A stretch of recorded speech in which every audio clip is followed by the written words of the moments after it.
दोस्तों नमस्कार। क्या बीजेपी का किला ढहने वाला है? क्या बीजेपी का काउंटडाउन शुरू हो गया है?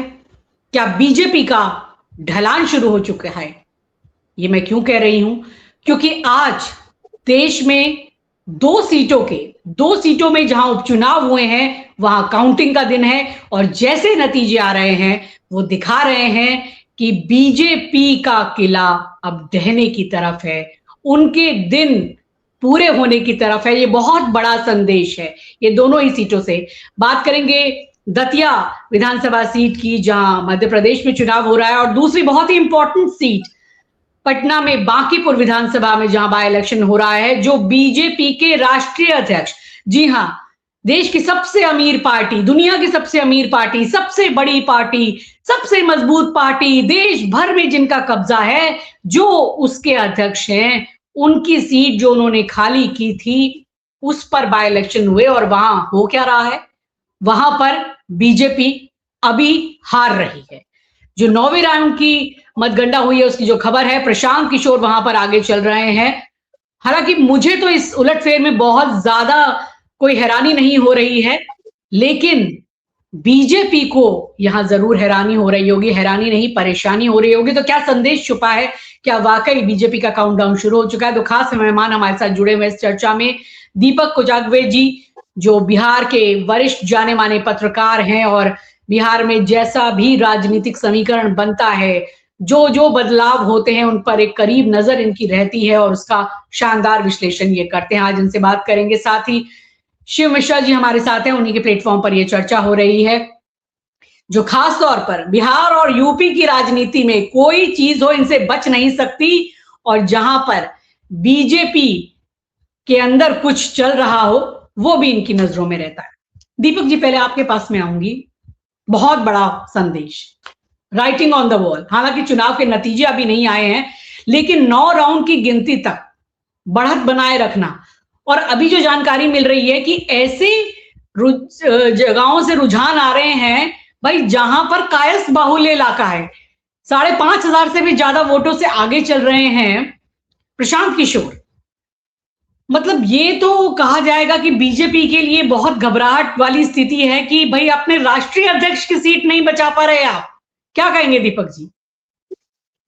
देखिए, बात आपने बहुत सही कही। और जिस तरह से बीजेपी ने कमर कसी थी प्रशांत किशोर को हराने की, प्रशांत किशोर ने जिस तरह से कैंपेन किया था और जिस तरह से छात्र आंदोलन का मसला है जिसे बीजेपी ने इग्नोर किया था, मुझे लगता है कि कहीं न कहीं ये आंदोलन का भी एक असर है।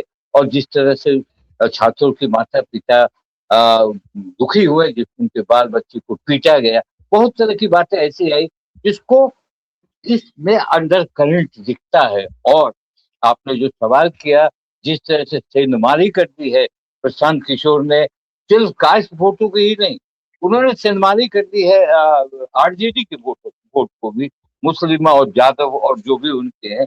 तो ये एक नया और एक समझे कि नए तरीके का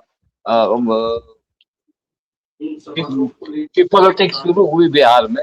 और लगातार 9 राउंड तक लीड बनाए रखना कहीं न कहीं ये संकेत देता है कि इनके खिलाफ मसला बना है, बीजेपी के खिलाफ। और बीजेपी पटना में अगर हार जाती है, हालांकि अभी इसे टू अर्ली टू से, अभी भी लगता है जो विधा है और जिस तरह से बीजेपी चुनाव लड़ती है, आगे भी देखना होगा। मगर मैं यह मान रहा हूँ कि जिस प्रशांत किशोर को 25 में आप 3.5% वोट पर चिमटा दिए थे, आज वो प्रशांत किशोर 5,000 से ऊपर चल रहे हैं 9वें राउंड में। एक नया समीकरण बनता दिख रहा है। और सबसे बड़ा मसला ये है कि जिस तरह से आरजेडी सेकंड पोजीशन पर आई थी, 47,000 वोट, वो आरजेडी फिसलती जा रही है।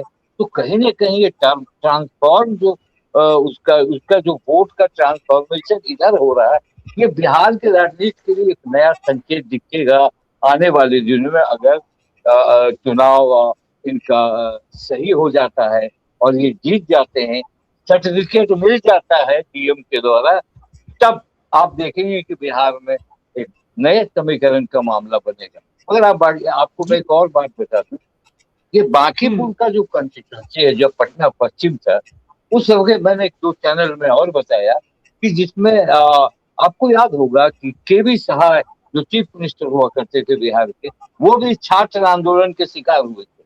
और उस समय छात्रों को उन्होंने कहा था कि नौकरी नहीं तो चिनिया बादाम बेचो। तो छात्र उग्र हो गए थे, बिस्कोमान टावर में आग लगी थी और महामाया बाबू एक जिधर के टुकड़े बने थे, और उन्होंने सिटिंग सीएम को हराया। तो ये जो राजनीति चली छात्रों की, मुझे अभी भी लगता है कि भले बीजेपी वाले समझेंगे कि मैं क्या बोल रहा हूं, मगर छात्र आंदोलन का, कॉकरोच के आंदोलन का थोड़ा असर ये चुनाव दिखा रहा है।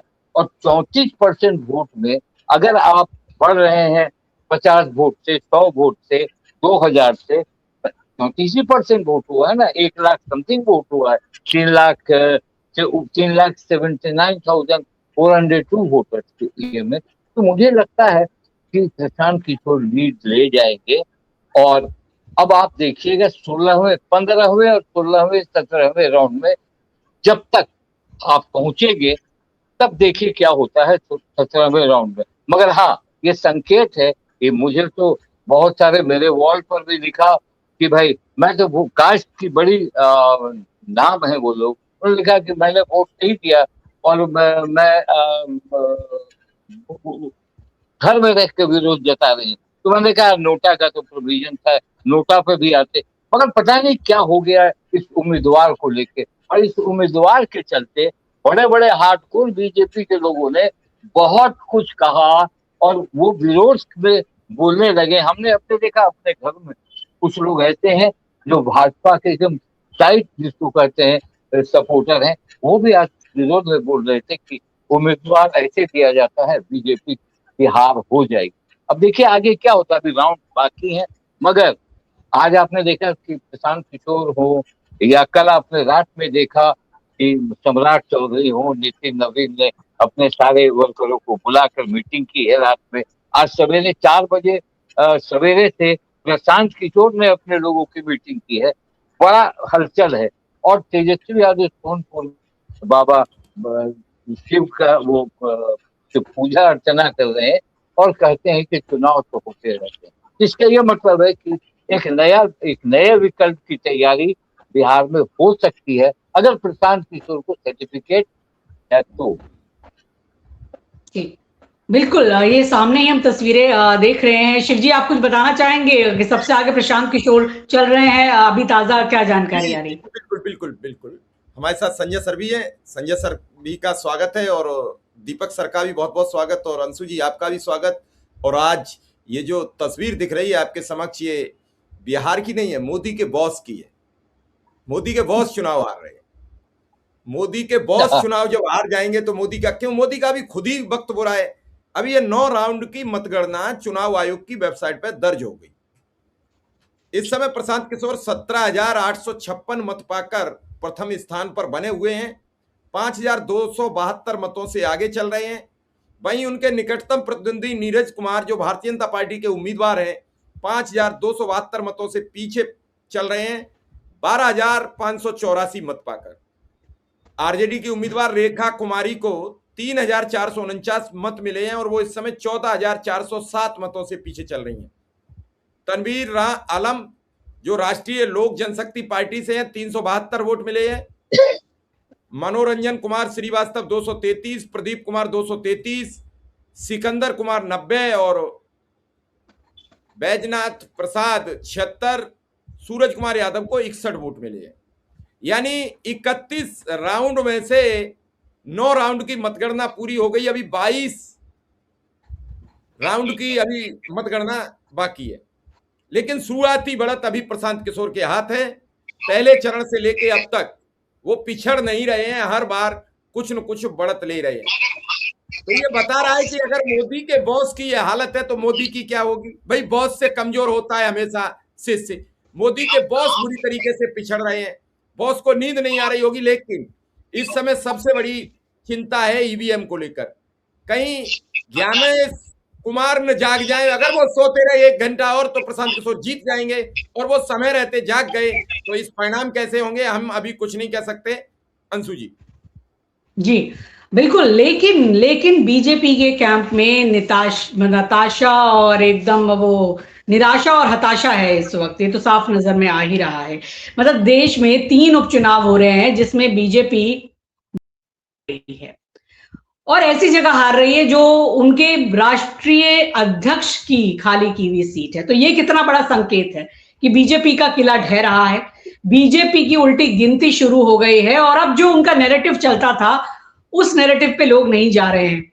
और ये भी एक बड़ी बात होगी, अगर प्रशांत किशोर यहां से जीतते हैं, तो एक जो जातीय तिलिस्म है बिहार में कि भाई इस जाति वाला जो हमारा है उसी को वोट करेंगे, उससे ऊपर उठ के अब लग रहा है कि चुनाव होगा। क्योंकि आप जैसे बता रहे हैं कि बहुत से कायस्थ कह रहे हैं कि उन्होंने अपने कायस्थ कैंडिडेट को वोट नहीं दिया है और उन्होंने प्रशांत किशोर को वोट किया है। वो इसलिए किया है कि उन्होंने कहा ये कैंडिडेट किसी काम का नहीं हमको लग रहा, कायस्थ है तो क्या हो गया।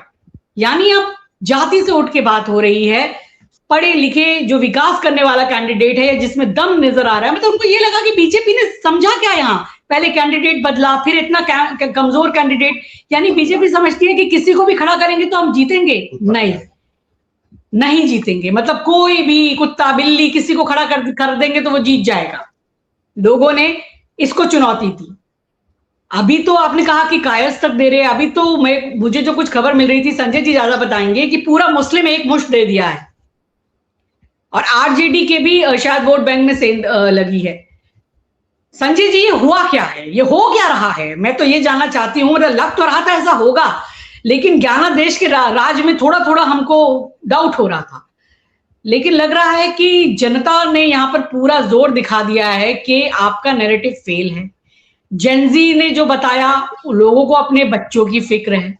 क्या ये जो देश भर में एक माहौल बना हुआ है, राम मंदिर में चढ़ावा चोरी हुआ है, क्या बांकीपुर सीट उसी का एक प्रतिरूप है कि एक मैसेज ये बांकीपुर से पूरे देश को जनता देना चाहती है कि अब ये झूठा नैरेटिव खत्म, आपकी दुकान अब हम खत्म करना चाहते हैं, बंद करना चाहते हैं? बताइए। देखिए, भाजपा बांकीपुर सीट को खुद की बपौती समझकर चुनाव लड़ रही थी। उसको कहीं न कहीं अहंकार था, घमंड था कि यह जो सीट है ये हमारा बपौती सीट है और इस सीट पर कोई जीत ही नहीं सकता है। नवीन किशोर प्रसाद सिन्हा 15 साल और नितिन नवीन 20 साल, यानी कि मोदी के बॉस। और उसके बाद जो बाई इलेक्शन हुए तो भाजपा के अंदर एक से एक योग्य उम्मीदवार थे। मैंने पहले भी चर्चा किया है।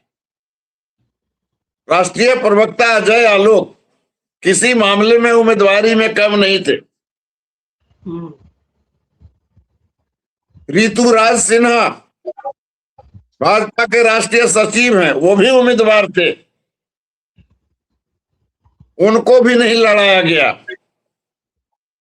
इसी तरह से और भी उम्मीदवार थे, योग्य उम्मीदवार थे।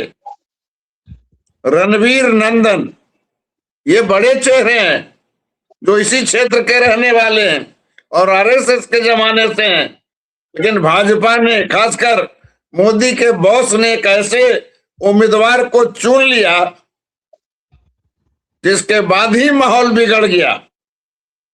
और यह माहौल, अगर भाजपा चुनाव हारती है तो उसका सबसे बड़ा कारण उसका उम्मीदवार चुनना होगा।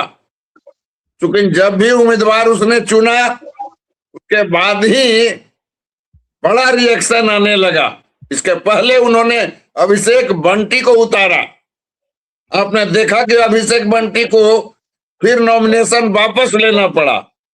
प्रचारित किया गया कि उनके पिताजी चारा घोटाला में थे तो विपक्ष कहीं इस मुद्दे को उठा न ले, लेकिन हकीकत कुछ और थी। वो बहाना बनाकर उनको हटाया गया। अभिषेक बंटी के बाद भी भारतीय जनता पार्टी और खासकर नितिन नवीन चाहते तो एक अच्छा उम्मीदवार दे सकते थे, लेकिन जैसा प्रशांत किशोर कह रहे हैं कि भाजपा के लोग कहते हैं कि मैं तो कुत्ता बिलाई को भी उतारूंगा तो जीत जाऊंगा। ये जो कुत्ता बिलाई का जो परसेप्शन इन्होंने बनाया कुत्ता बिलाई वाकई कुत्ता बिलाई ही बन गया। आप देख रहे हैं 9वें राउंड का गिनती हो गया है और लगभग 5600 मतों से नीरज सिन्हा से आगे चल रहे हैं प्रशांत किशोर। सर 10 प्रथम हो गए राउंड, 10 राउंड हो गए। फेज से लेकर प्रथम जी फेज हाँ से हाँ लेकर जी हाँ, रोकेंगे प्रथम थोड़ी देर, फेज हाँ से बताइए लेकर सर अभी जी, तक ताज़ा जानकारी। 10 लगातार राउंड हो गए संजय सर, 10 राउंड जी। हो गए और 6011 मतों से बढ़त कम कायम कर ली है। मैंने अभी हाँ, पहले भी कहा निश्चित था कि निश्चित। लगातार तो बढ़त जारी है। ये जो थ्रू आउट चल रहा है, ये हालत है दुनिया की सबसे बड़ी पार्टी का, ये हालत है मोदी और शाह के बॉस के क्षेत्र का। अब आप समझ सकते हैं हर डाल पे उल्लू बैठा है, अंजामे गुलिस्ता क्या होगा। तो ये जो हालत बनी है, ये हालत बहुत कुछ संकेत दे रही है। ये जो भाजपा राम मंदिर चोरी का मामला को जो टालती जा रही है, जंजी का मामला जो टालती जा रही है, इन सब मुद्दों से आंखें चुरा रही है, उसका परिणाम बांकीपुर के विधानसभा में देखने को मिल रहा है। और यह कहना बिल्कुल गलत है कि वो राजद के वोट को डेंट कर रही है। मैंने शुरू में ही, आपको याद होगा शिव कुमार जी, मैंने कहा था कि राजद का दोनों वोट है एम और वाई, वो टोटल शिफ्ट हो रहा है प्रशांत किशोर में, और वो टोटल शिफ्ट हो गया 90% सेव अब। लेकिन सिर्फ राजद के वोट मात्र शिफ्ट होने से प्रशांत किशोर जो आगे बढ़ रहे हैं शुरू से लेके अभी तक, उसमें सिर्फ राजद का एम वाई नहीं है, इसमें जो है हर जाति के वोट हैं, इवन की अति पिछड़ी जाति। और जो अंतिम समय में चिराग पासवान को उतारा गया, तो एक नेता ने कहा कि चिराग जी ने संदेश दे दिया।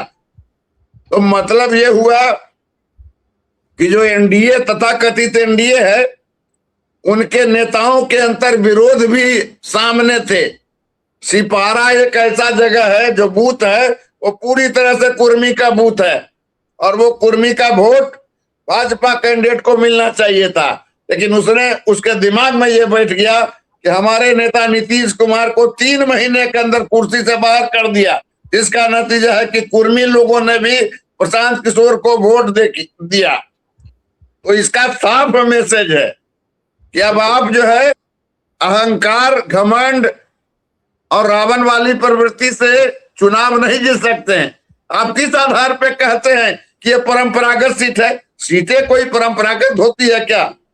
कोई सीट किसी की बपौती होती है क्या? आप नकारेपन पर नकारेपन करते जाएं और कहें ये परंपरागत सीट है। अरे भैया, विकल्प नहीं मिला था, इस बार प्रशांत किशोर विकल्प मिल गया, और जब विकल्प मिल गया तो नहले पे दहला का खेल हो गया।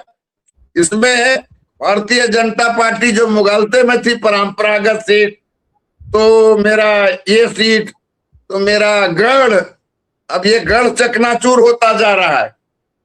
इसलिए मुगालते में रहने का नतीजा, अब तो लड्डू जो बन रहा था 200 किलो लड्डू बना रहा था, अब लड्डू बंधने वाले थोड़ा बहुत हमें दिल्ली भी भिजवाइए। हम दीपक सर से भी कह रहे हैं, आपसे भी भैया, ये भाजपा कार्यालय में भाई लड्डू बन रहा है, मैं कैसे भिजवा दूं? अरे नहीं सही बात बोली।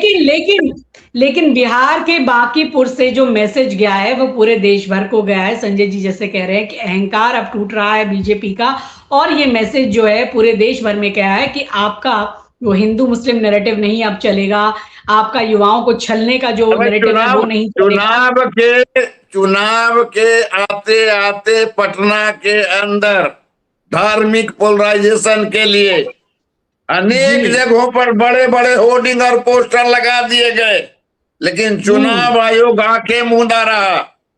क्या क्या नहीं किया गया इस चुनाव को जीतने के लिए। जो मैक्सिमम ताकत कहा जाता है, जोर लगा के हैसा, वो जोर लगा के हैसा किया गया।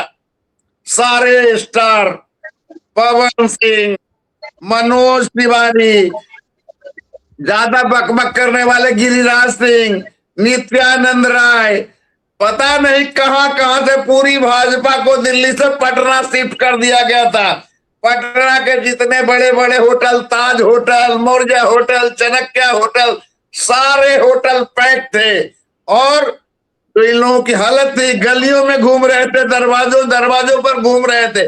और इसके बाद ये स्थिति ये स्थिति तो डूब मरने की बात है। आपके वोटर घर से नहीं निकले। अब तो इनके बॉस को जो है अपने जो बिहाइंड द बॉस हैं, जिनकी चर्चा हम लोग कर रहे हैं, अब तो अमित शाह पूछेंगे बताओ भाई बॉस कैसे हो गया ये सब। अब इनको तो जवाब देना पड़ेगा। जवाब तो नित्यानंद राय को भी देना पड़ेगा कि आप लालजी टोला में क्या कर रहे थे। जवाब तो गिरिराज सिंह को भी देना पड़ेगा कि आप भूमियार वाले इलाके चौधरी टोला में क्या कर रहे थे। जवाब तो राजपूतों को भी देना पड़ेगा। तो अब कहाँ कहाँ है, एक जगह दर्द हो तो बताया जाए। संजय जी, आपको यहाँ 2 मिनट के लिए रोकूंगी। पूरे पोर में दर्द है। अंशु जी जी शिव जी कुछ अपडेट दे रहे हैं। ये सामने अब है दतिया की तस्वीर। हाँ वही दतिया की बात होनी चाहिए तो जी। हम दूसरी जगह भी चले। ये दतिया की तस्वीर है। कांग्रेस उम्मीदवार 25,856 मत पाकर पहले स्थान पर चल रहे हैं और इस समय उन्होंने 1786 मतों से 6 राउंड में बढ़त कायम कर ली है। भारतीय जनता पार्टी के उम्मीदवार आशुतोष तिवारी 24,070 मत पाकर दूसरे स्थान पर है, 1786 मतों से पीछे चल रहे हैं। यहाँ जो सबसे बड़ी बात है, हाँ एक ही चीज जानना चाहूंगी शिव जी, खबरें आ रही थी कि जो है चंद्रशेखर रावण की पार्टी ने शायद काफी वोट काटे हैं। तीसरे नंबर पर जो पार्टी है उसका नाम है आजाद समाज पार्टी, यानी चंद्रशेखर की पार्टी 9,791 मत पाकर उपचुनाव में 9,791 मत पाकर, चूंकि वहां जो चौथे नंबर पर जिस जातीय समीकरण है वो यादव समुदाय से है। अखिलेश यादव ने वहां अपना संदेश भेजा था कि सारा यादव समाज मिलकर कांग्रेस को वोट करे, लेकिन दामोदर यादव के साथ बड़ी तादाद में यादव और दलित शिफ्ट होता दिख रहा है, क्योंकि ये 10,000 वोट कोई कम वोट नहीं होते उपचुनाव में किसी भी उम्मीदवार के लिए। लेकिन अब वहां सिर्फ मतगणना 9 राउंड की बची है। अगर इसी तरीके से घनश्याम सिंह हर राउंड में आगे चलते रहे तो फिर यह सीट भी गई, यानी नरोत्तम मिश्रा ने अपना काम कर दिया। नरोत्तम मिश्रा ने अपना काम कर दिया। और मैं फिर इस देश की जनता को बता रहा हूं कि जो नरोत्तम मिश्रा ने हिम्मत दिखाई भारतीय जनता पार्टी में किसी ने नहीं दिखाई, कि टिकट कटते ही उन्होंने सैलाब ला दिया, रोड जाम कर दिया, हाईवे जाम कर दिया, शहर जाम कर दिया। तो क्या नरोत्तम मिश्रा के खिलाफ अब ईडी सीबीआई की कार्रवाई होगी? यह भी देखना बड़ा दिलचस्प होगा। अगर ऐसा होगा तो घंटा 2 घंटे में ये काम शुरू हो जाएंगे। अंशु जी और जी मेरा दीपक सर से एक मेरा भी सवाल है अंशु जी, कि दीपक जी बॉस हारे तो फिर बीजेपी किसके सहारे? अभी चंद दिन पहले एक तरफा जीत थी, कुत्ता बिलार की तरह सभी पार्टियां भगा दी, किसी का खाता नहीं खुला, किसी का खुल गया तो वो इस लायक नहीं रहा कि वो कुछ कर सके। क्या होगा? आवाज मेरी आवाज नहीं आई? अब आ रही है, अब सही। मैं आपसे ये जानना चाहता हूं कि मोदी के बाद बॉस चुनाव हारे तो फिर बीजेपी किसके सहारे? देखिए अब तो जिस तरह की स्थितियां पैदा हो रही हैं पार्टी के अंदर भी, अब आप देख रहे हैं कि भाजपा के अंदर जिस तरह का उबाल है वो जो खुलकर आ नहीं रहा है और लोग बोल नहीं पा रहे हैं, तो कहीं ना कहीं जिस तरह प्रधानमंत्री लगातार सकम कर रहे हैं, कभी छात्रों को कह रहे हैं, कभी माफ कर देने की बात कर रहे हैं, कभी प्रधान अपने सबसे प्यारे मंत्री को हटा दे रहे हैं, तो कहीं ना कहीं उनके अंदर की भावना, उनके अंदर का जो डर है वो दिखने लगे। देखिए अभी टू अर्ली टू से, अभी चुनाव परिणाम आ जाने के बाद, मगर बीजेपी जिस तरह से कहा गया कि मैं जिसे भी खड़ा कर दूंगा वो जीत जाएगा, तो ये अहम और घमंड जब आ जाता है, ये अहम और घमंड बहुत, आपको याद होगा जनता पार्टी जब बनी थी 77 में, तो लोगों ने कहा कि कुत्ता बिल्ली किसी को दे दिया वो जीत गया बीजेपी मूवमेंट। फिर आपने आगे देखा क्या हुआ थी, 2 वर्षों में खत्म हो गई पार्टी। तो चढ़ान और ढलान, अब नरेंद्र मोदी जिस स्टेज पे आ गए हैं और जिस तरह से उनके आसपास के लोग आ रहे हैं, अब देखिए चुनाव नतीजे के बाद 15 अगस्त के बाद जब मोदी जी झंडा फहरा लेंगे, उसके बाद बीजेपी में कुछ न कुछ तो बात होनी है और बात होगी, कैसे उसको मैनेज करें। अब सहयोगी दल जो होंगे उनके भी आंखें, अब देखिए पूरे चुनाव में अभी जैसे संजय जी ने कहा कि कौन मोहल्ला का नाम लिया उन्होंने, पटना के, कि वहां कुर्मी जाति के लोगों ने वोट नहीं दिया। नीतीश कुमार ने जरा भी इंटरेस्ट किया, सिर्फ नहीं, एक वीडियो तथा दीपक सर एक खबर और आ रही है कि राम कृपाल यादव के बूथ पर चुनाव हार गई भाजपा, और खुद बताइए। उम्मीदवार जिस बूथ में रहने वाला है, जिस इलाके में, वहां भी भाजपा हार गई। तो अब इसको क्या कहेंगे? अब ये सारी चीज, भाजपा वही नहीं हारी है शिव कुमार जी, भाजपा वही नहीं हारी है शिव कुमार जी। राजपुताना, पटना का मीठापुर का राजपुताना, वहां के बूथ पर भी बुरी तरह से हार गई है। जी दीपक सर, बात पूरी राजपूत समाज के दर्जन भर नेता, कितना का नाम बताऊं, वहां भी हार गई है।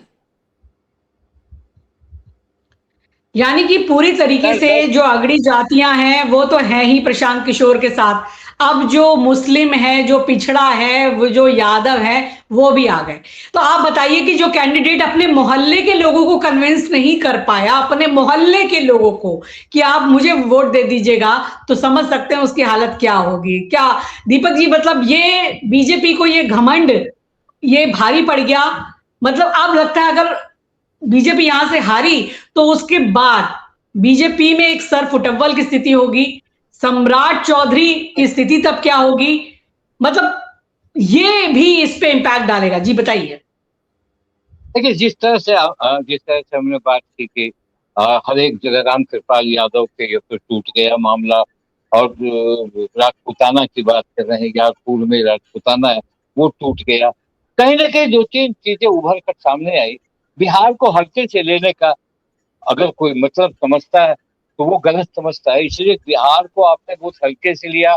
जिसको चाहा उसको मुख्यमंत्री बना दिया, जिसको चाहा कुछ कर दिया, और बिहार से फिर ये लहर उठ गई आपकी जंतर मंतर पे। वहां पर छात्रों ने ये किया, अलग बिहार से लग दिया, और बिहार का सीट बांकीपुर, ये कहा उन्होंने, मैंने भी कहा था कि बॉस की सीट हार जाना है। और जिस तरह से पोलराइजेशन हो गया वोट का, किसी के कहने पर नहीं, यूसीजी आ गया, छात्र आंदोलन आ गया, और एक मंत्री प्रधान ने तो उनका बखिया उगेड़ के रख दिया। आपको ये कहना होगा कि भोजपुर का इनकाउंटर, तथाकथित इनकाउंटर, वो बहुत बड़ा काम आया। इस तरह की सारी चीजों को होते हुए फॉरवर्ड वोट ठगे के ठगे रह गए, और लगा कि अब फॉरवर्ड वोट का बीजेपी को मतलब नहीं। बीजेपी ने वो काम शुरू किया जो उनके पुरानी सरकार करती रही। उन्होंने आरक्षण को लेकर, उन्होंने पिछड़ी जातियों को लेकर जिस तरह की गोलबंदी शुरू की। आप बताइए, एक चुनाव सभा में प्रधानमंत्री नरेंद्र मोदी ने कहा, मेरे कुर्मी भाइयों, मेरे तेली भाइयों, मेरे चूड़ी भाइयों, मेरे जितने भी थे भाइयों का नाम गिनाया। तो इसका भी असर पड़ता है, और हमेशा कोई राज जो है वो हमेशा रहने के लिए नहीं आता है। अब नरेंद्र मोदी का अगर बांकीपुर का सर्टिफिकेट मिल गया प्रशांत के हाथ में, तो बड़े समीकरण बनेंगे, बहुत समीकरण बन जाएंगे बिहार में। और बिहार में जिस तरह से विपक्षी एकता की बात होगी, या नेतृत्व की बात होगी, फिर अगर ये भी होता कि अगर चुनाव हार भी जाते प्रशांत किशोर, तब भी एक ताकत बनते। तो कहीं ना कहीं जो 14 में जिस व्यक्ति ने प्रधानमंत्री नरेंद्र मोदी को प्रधानमंत्री बनाने की भूमिका अदा की थी, उसने 2026 में उसी प्रधानमंत्री के बॉस के कंस्टिट्यूएंसी में जीत दर्ज कर एक नया समीकरण बनाएंगे कि मैंने अगर आपको 14 में वहां जिताया था, तो 26 में मैंने आपके सबसे मजबूत गढ़ में मार दी, और वो प्रशांत किशोर को। तो ये एक नया समीकरण बनेगा, और लोग चाहते भी हैं जिस तरह से कभी ये कभी वो, कभी ये कभी वो, एक नई व्यवस्था बननी चाहिए किसी भी राज्य में, देश में, कि एक नया सुबह होनी चाहिए। तो कहने का मतलब है कि प्रशांत किशोर ने अगर अंत तक उन्होंने पटक दिया अच्छी तरीके से, तो संजय भाई ने कहा ना कि लड्डू जो बना है वो लड्डू कौन खाएगा, वो लड्डू कहाँ ट्रांसफर होगा, ये सारी बातें आएंगी तो अहम सबसे बड़ा कारण होता है पराजय का, और सबसे बड़ा कारण होता है डाउनफॉल का। ये सारा चीज हमने इस चुनाव में देख लिया है। और अब देखिए जिस तरह से बढ़त बना, अच्छा एक और चुनाव हुआ है ना, मंगलपुर गुजरात में भी बाई इलेक्शन, हाँ गुजरात में भी बाई जी है, और दातिया में है ही है, और बांकीपुर में। तो अब ये देखना है कि बीजेपी 2-2 में बराबर करती है कि 2-1 होता है, ये देखने वाली बात है। बड़ा मैसेज जाएगा, मैं आपको बता रहा हूँ, ये मैसेज बड़ा जाएगा। और इस मैसेज को लोग आपने देखा होगा, देश दुनिया के पत्रकार, मुझसे बहुत सारे लोग को बम्बई से फोन कर रहा है, तो ये से फोन कर रहा है कि क्या हो रहा है। तो हमने कहा कि उपचुनाव में इतना इंटरेस्ट लेने की वजह कौन थी? वो थे प्रशांत किशोर, जिसने आकर इस मामले को बहुत एक अलग तरीके का माहौल बनाया। जी जी। आप ये जी शायद दिखा रहे हैं। गुजरात की मंजुलपुर सीट है, जहां भारतीय जनता पार्टी के उम्मीदवार ने 21,502 मतों से बढ़त कायम कर लिया और वो जीत तय है। कांग्रेस उम्मीदवार यहाँ 16,040 मत पाकर दूसरे नंबर पर है। और ताज्जुब यह है कि मोदी के गुजरात में नोटा को 1500 मत मिले हैं, यानी 1500 लोगों को न कांग्रेस पसंद है और न बीजेपी पसंद है। वो चाहते हैं कि आप लोग सत्ता से जाइए, आप लोग जाइए, यानी एक बड़ी तादाद है। अब तक अगर हम बात करें तो लगभग ये 60,000 के समथिंग मत गिनने जा रहे हैं, और अगर उसमें 1500 वोट हैं तो 2.5% मत हो जाते हैं। बड़ी तादाद में 2.5% अगर सरकार से परेशान है तो बिल्कुल ठीक बात है। दीपक सर कुछ कहना चाह रहे हैं दीपक सर से? और मेरा एक और सवाल है कि बीजेपी लड्डू जब जब बनाती है तब तब चुनाव हार जाती है। एक बार और पटना में लड्डू बने थे, तब भी वो फीके थे, तब वो 30 सीटों पे 50 सीटों पर सिमट गया था पूरा एनडीए। तो इस बार फिर लड्डू पहले क्यों बनवाए जब पता थी कि लड्डू हमें घातक रहते हैं? इसी को कहते हैं ना ओवर कॉन्फिडेंस। इसी को कहते हैं कि हम परीक्षा में जाने से पहले पापा को बोले कि पापा 95 तो आ ही जाएगा, कोई चिंता नहीं करना है अब। तो ये जो कॉन्फिडेंस ओवर, और सबसे बड़ा चीज देखिए, पहली बार बीजेपी के मुख्यमंत्री हैं सम्राट चौधरी, बिहार में पहले मुख्यमंत्री माने जाते हैं। पहले राष्ट्रीय अध्यक्ष हैं नितिन नवीन बिहार से, और पहला नया प्रदेश अध्यक्ष है संजय सारागवी। अब ये तीनों के नेतृत्व में पहली बार आप चुनाव बीजेपी बांकीपुर में जीतने का प्रयास कर रहे हैं। आपका काम जीरो हुआ अगर वो हार जाते हैं। आने वाले दिनों में बिहार के पॉलिटिक्स पर बीजेपी की बड़ी नजर होगी, और मुझे लगता है कि ये लोग अब क्या माहौल बनाते हैं बिहार में, ये देखना होगा। और दूसरी बात, ये लड्डू बनाने वाली प्रक्रिया को तो मैंने आपको बता दिया। हर एक बीजेपी का कार्यकर्ता ये समझता है कि अंत में हम जीत जाएंगे, जिसका डर आम लोगों पर भी पड़ता है कि भाई आखिर ये लड्डू काहे बना रहा है। आखिर वो बोल रहे हैं कि 5,000 से 10,000 या 50,000 से जीतेंगे, तो भैया 50,000 से आप जीते हैं तो अब लड्डू तो मन में आता है, और जीत के का रेशियो भी लगभग बराबर वैसे ही होता है। तो कम से कम जब आपका वोट बैंक एसआईआर के बाद 70-75% भागा, तो क्या किया इन लोगों ने कि 34% पर आकर रह गया। ये लोगों ने तर्क दिया कि जब जब बीजेपी ने कम वोटिंग हुई है वहां, तब तक बीजेपी जीता है। वहां 18% वोट हुआ था 2006 के अप्रैल में, जब नितिन नवीन ने चुनाव लड़ा था वहां से, तो क्या हुआ था 18% वोट में 75% 11वां राउंड हो गया पटना में। इस समय बांकीपुर का 11वां राउंड आ गया है, और इस राउंड में भी 200 मतों से फिर बढ़त कायम कर ली। यानी पहले 6,200 से थी, वो 6,400। समस्या यह है कि प्रशांत किशोर प्रत्येक राउंड में बढ़त करते चले जा रहे हैं। अब तक उन्होंने 11 राउंड में, एक राउंड में बीजेपी के उम्मीदवार ने प्रशांत किशोर से केवल 25 या 30 मतों से बढ़त कायम की है एक राउंड में। मतलब उस राउंड में ही, टोटल में नहीं, एक राउंड में 25 वोट ज्यादा मिले हैं, बाकी हर राउंड में उन्हें कम वोट मिलते चले जा रहे हैं। तो ऐसा क्या कारण है? इसका मतलब है कि चुनाव लगभग कहते हैं वो एक तरफा हुआ तब जब सरकार केंद्र की लड़ रही थी, सरकार राज्य की लड़ रही थी, स्थानीय प्रशासन लड़ रहा था, चुनाव आयोग लड़ रहा था। चुनाव आयोग का मतलब आंख मूंदे बैठा था, जैसे संजय सर ने कहा कि सब सांप्रदायिक बैनर लगे, पोस्टर लगे, कोई कुछ नहीं बोला। तो अभी देखते रहिए, लेकिन मोदी के बॉस चुनाव उसी तरीके से हार रहे हैं जैसे मोदी 6 राउंड तक बुरी तरीके से पराजित हुए और फिर चुनाव आयोग ने मतगणना रोक ली। मुझे नहीं मालूम आगे के कितने राउंड में और पीछे रहे थे। 6 राउंड का मुझे इसलिए कंफर्म है कि 6 राउंड की मतगणना तक सूची आई, फिर तो इकट्ठे अपडेट हुए और मोदी आगे हो गए। वो चुनाव भी अगर ईमानदारी से होता तो मोदी चुनाव हार चुके थे, मोदी चुनाव हार चुके थे। तो मैंने यही कहा ना, मैंने यही कहा कि जब तक सर्टिफिकेट न मिल जाए तब तक हम चर्चा कर ही रहे हैं। सर्टिफिकेट मिलना वो सबसे बड़ा ये होगा कि भाई प्रशांत किशोर जीत गए और उनको सर्टिफिकेट मिल गया। अभी भी बहुत राउंड बाकी है और आगे आगे देखिए अभी क्या होता है। मगर जो रेशियो बताता है, अब प्रशांत किशोर को रोकना, अगर रोकते हैं तो फिर कोई दूसरी बात होगी या रोकना मुश्किल होगा। जी, अब तो लग रहा है कि बहुत ही कुछ उलटफेर होगा, तब ऐसा हो सकता है जिसकी संभावना अभी तो ऐसी कुछ नजर नहीं आ रही है, क्योंकि आप बता रहे हैं कि जो कैंडिडेट के मोहल्ले में ही वो अपने ही बूथ पे हार रहा है। तो आप क्या उससे उम्मीद कर सकते हैं कि जब तक कि कोई ऐसा चमत्कार ना हो जो भाई ज्ञानादेश की तरफ से हो जाए, बाकी तो प्रशांत किशोर ही यहाँ से जीतते दिख रहे हैं। यहाँ ये जानना चाहूंगी आपसे संजय जी, इसका संदेश यहाँ से बहुत बड़ा जाएगा।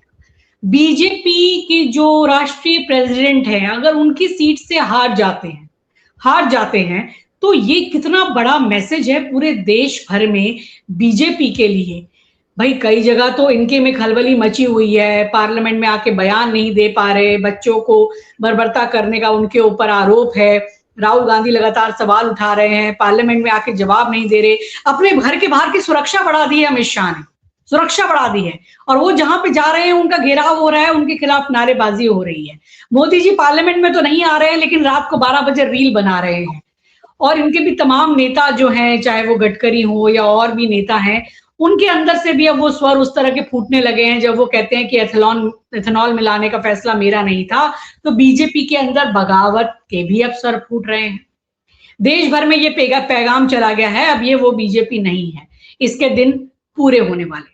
संजय जी, सवाल आपसे ये है, अगर यही आता है परिणाम जो अभी दिख रहा है, तो एक तो बिहार की राजनीति में इससे क्या फर्क पड़ेगा, बीजेपी के नेतृत्व में क्या फर्क पड़ेगा, और जो अलायंस हैं सेंटर में या जैसे अभी जेडीयू है, जो भी है, क्या उन पर भी कोई असर पड़ेगा? मतलब इसके राष्ट्रीय राजनीति में कोई असर कितना देखते हैं? नहीं, इसका व्यापक असर पड़ेगा, इसमें कोई दो राय नहीं है। सबसे पहला असर तो यूपी के चुनाव में पड़ेगा। प्रशांत किशोर ब्राह्मण है और ब्राह्मण उम्मीदवार है और ब्राह्मणों ने उनको खूब जमकर वोट किया है। इसका एक मैसेज यूपी के चुनाव में जाएगा, क्योंकि आपको मालूम है यूपी में जो ब्राह्मणों का जो वोट है बहुत ज्यादा है। अगली जातियों ने भी इनको साथ दिया है, हर जाति ने इनको साथ दिया है। तो इसका सीधा रिफ्लेक्शन यूपी के चुनाव में होगा और सबसे ज्यादा अगर भुगतना होगा तात्कालिक तौर पर तो वो यूपी का चुनाव में भुगतेंगे वो। इसके बाद अगर देश के पैमाने पर तो एक बड़ा स्ट्रॉन्ग मैसेज तो जाएगा ही।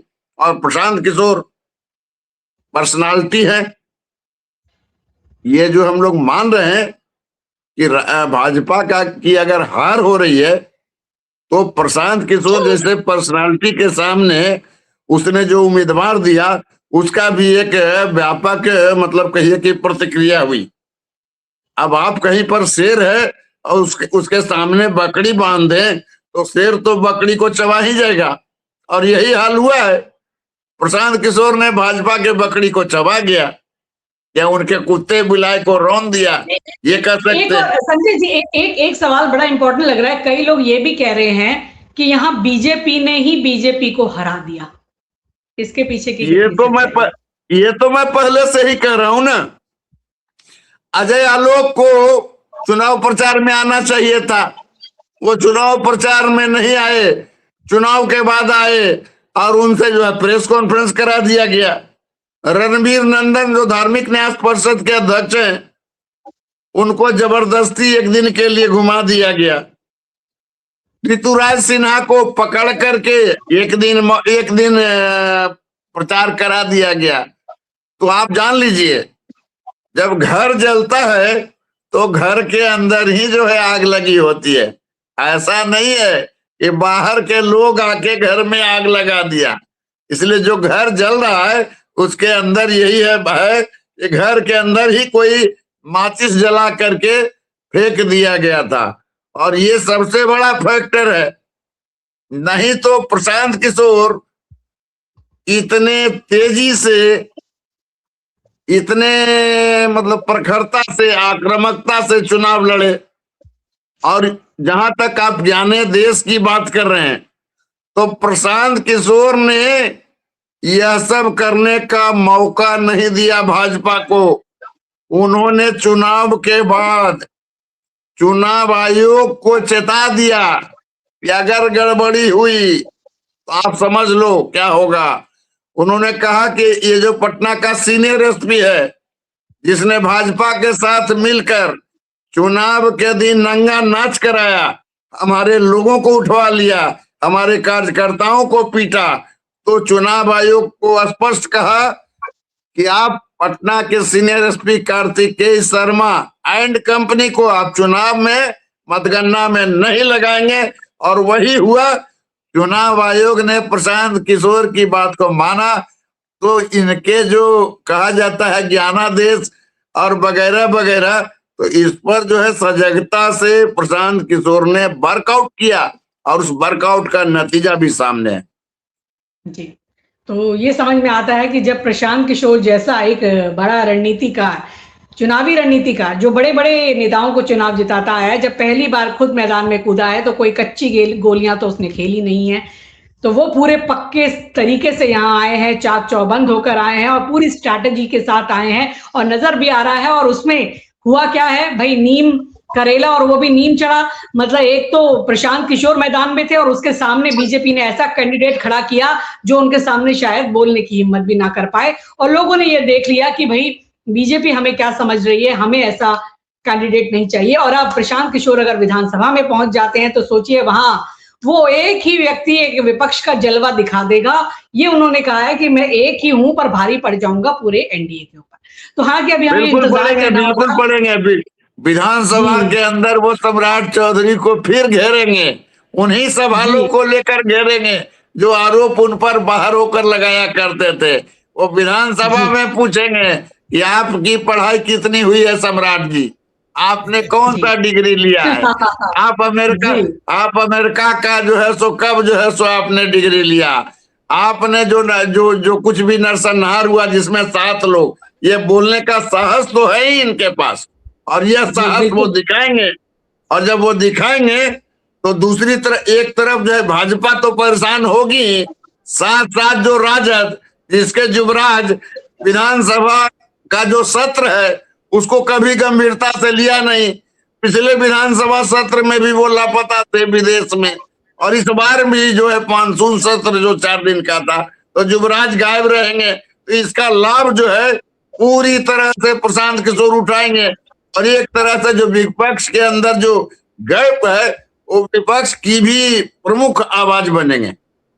जी बिल्कुल है। तो ये कहने को एक उपचुनाव, लेकिन देश भर की निगाहें पटना की बांकीपुर सीट पर लगी हुई है, और परिणाम जो अभी तक के दिखा रहे हैं वो प्रशांत किशोर के हक में जाते हुए लग रहे हैं। यानी बहुत बड़ा उलटफेर, प्रशांत किशोर अभी यहां से जीतते हुए नजर आ रहे हैं, और अगर वो जीत जाते हैं तो बीजेपी के लिए ये एक बड़ी हार होगी। उनके नेशनल प्रेसिडेंट की सीट हार जाना पूरी बीजेपी के लिए देश भर में ये संदेश जाएगा कि आपके दिन पूरे हो चुके हैं। केंद्र में अमित शाह और नरेंद्र मोदी के खिलाफ जिस तरह से अविश्वास का वातावरण बना है, उसी तरह पूरी पार्टी के खिलाफ बन रहा है। ये देश भर में संदेश जाएगा। इंतजार करना होगा हमें शाम तक का, लेकिन संदेश अभी साफ नजर आ रहा है। इबारत लिखी हुई है दीवार पर, दर्शक भी उसे पढ़ सकते हैं। हम इन नतीजों के पूरा होने के बाद फिर आपके सामने आएंगे। फिलहाल आपको ये चर्चा कैसी लगी? शिव जी कुछ जोड़ना चाहते हैं? जी शिव जी। स्थानीय पत्रकारों के मुताबिक 14 राउंड की मतगणना हो चुकी है, जो चुनाव आयोग की वेबसाइट पर दर्ज नहीं है। 12 राउंड की हो चुकी है यहाँ दर्ज, और उस 14 राउंड में प्रशांत किशोर ने 11,000 मतों से बढ़त कायम कर ली है। अब 10,000 से आंकड़ा बढ़त का निकल चुका है, तो देखना होगा। अब जीत फिलहाल गए। इस खबर को यही विराम देते हैं जी। अब तो नहीं लग रहा मामला हाथ से निकल गया, मामला हाथ से निकल गया। सीना है अब जो कोई अपने ही जनादेश बूथ पे काम नहीं अपने करने मोहल्ले में वाला है, हार रहे मामला हैं, हाथ तो से क्या निकल गया है, मामला हाथ से निकल गया है अक्रॉस द चलिए। बॉर्डर।